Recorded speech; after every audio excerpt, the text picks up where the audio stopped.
What's up guys, Andrew Curry here. After a bit of a hiatus from doing recordings, I'm back here in a new space called Bloom Yoga, and what a wonderful space it is too. Class is about to begin, so I just wanted to give you the fourth principle of Tai Chi Chuan. Let's just review for a second, just for a moment, the first three principles. The first one, as you remember, is learning how to relax while you're breathing by pushing your navel back towards your spine. This generates movement. If your body's relaxed, you could be going like this. It's not relaxed. So this way, relax the belly back towards the spine, let it go, and this naturally generates a little bit of movement.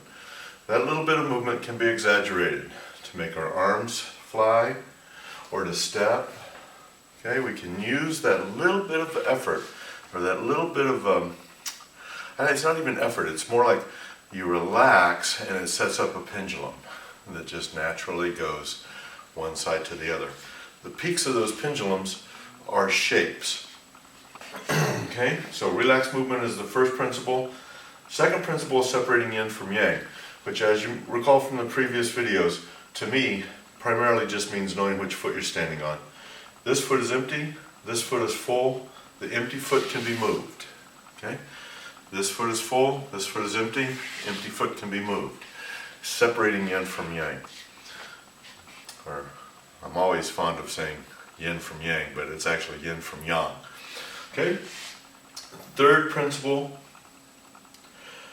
excuse me, I'm getting over a little bit of a cold. Third principle is turning at the waist. Now this, as you know, again, is a little bit of a misnomer because you can see that my waist is here. If I turn at the waist, I break my shoulders to my waist. And that isn't part of Tai Chi. Okay?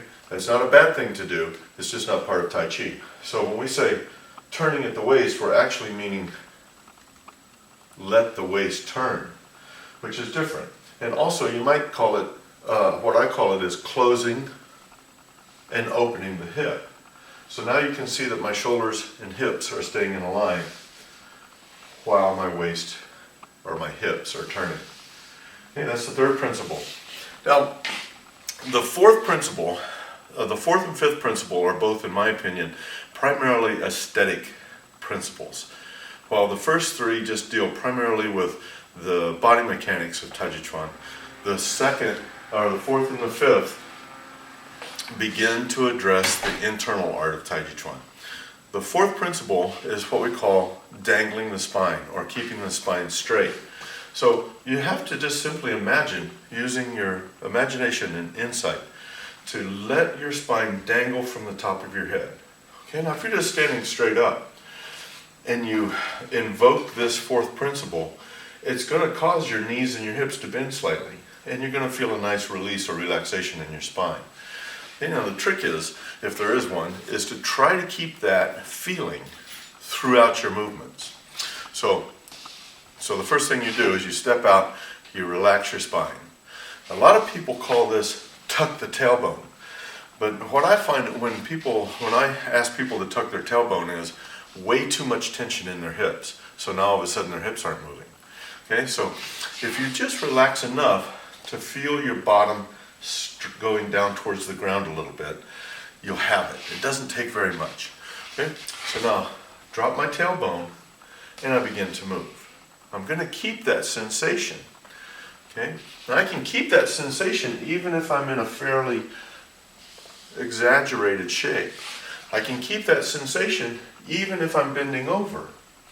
And the contrary to that is, and I invite you to practice this yourself, is if you want to bend over, talk a little bit. Maybe you got a cat or a friend around, you can say, "Oh, I'm trying this Tai Chi Chuan stuff." See? Instantly, as soon as I bend my back, my body and my voice will react to that. And a good way to look at it is, you can get in some pretty extreme positions as long as you're still able to speak without changing your voice, your spine is going to be straight. Any kind of stress on the spine to bend or fold or turn, it's not considered. It's going to cause what you might call a disruption of chi flow. Okay? So that's the fourth principle. course, you'll get a lot more information than that if you come to class. And class is about to begin, so I'll sign off for today. Good luck and good practice. I'll see you next time. Thanks.